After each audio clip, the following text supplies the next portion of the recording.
Assalamualaikum warahmatullahi wabarakatuh. Perkenalkan, nama saya Depis Destia Nugraha. Saya mahasiswa tingkat akhir Prodi Pendidikan Teknologi Informasi di Institut Pendidikan Indonesia. Saya merupakan peserta pada program Kampus Merdeka, Magang dan Studi Independen Bersertifikat di PT Presentologic atau di Coding Indonesia.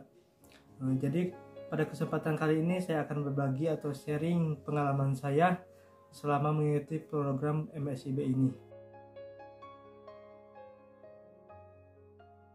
Nah, buat teman-teman yang belum tahu apa itu studi independen merupakan program kampus merdeka yang mempelajari kompetensi secara spesifik, praktis, dan tentunya penting untuk masa depan.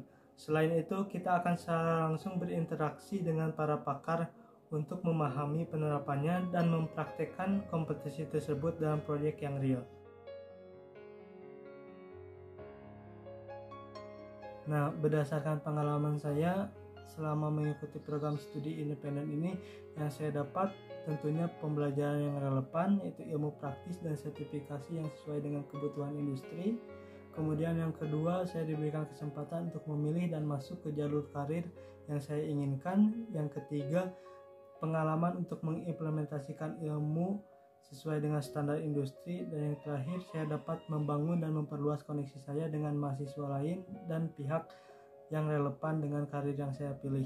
Nah, buat teman-teman, kali ini saya akan memperlihatkan secara langsung kegiatan saya selama program studi independen di Coding Indonesia.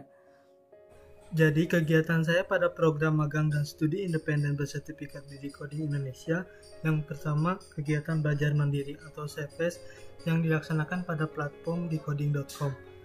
Ini merupakan halaman utama website Decoding. Di pada website ini kita benar-benar belajar mandiri. Kita bisa lihat ada silabusnya. Misalnya ada kelas machine learning terapan, kemudian untuk tugasnya juga ada.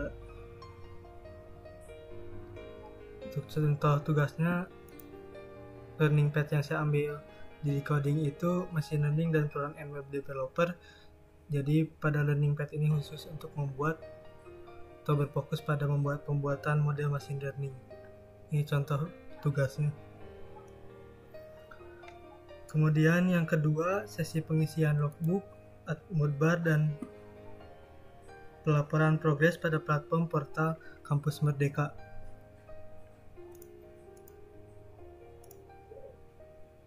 Jadi pembuatan laporan ini adalah laporan harian dan laporan mingguan.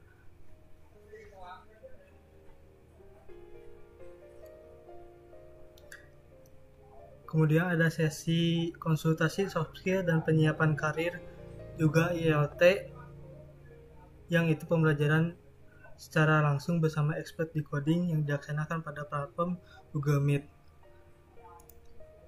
Seperti ini.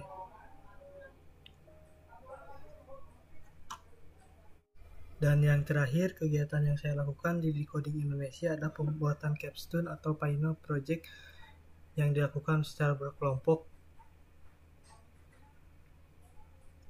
Di setiap perusahaan atau mitra pasti akan ada pembuatan proyek akhirnya. Nah, untuk sedikit memotivasi buat teman-teman nih yang mau ikut program magang dan studi independen bersertifikat, setiap bulannya akan diberikan uang saku. Untuk studi independen sendiri nominalnya 1.200.000 dan magang nominalnya 4 juta. Itu kembali tergantung pada perusahaan atau mitra masing-masing. Mungkin cukup sekian video sharing pengalaman selama mengikuti program magang dan studi independen dari saya. Apabila teman-teman ada yang ingin ditanyakan seputar bagaimana pendaftaran, bagaimana pembuatan CV atau pemilihan perusahaan atau mitra, boleh hubungi saya melalui email yang tertera. Terima kasih.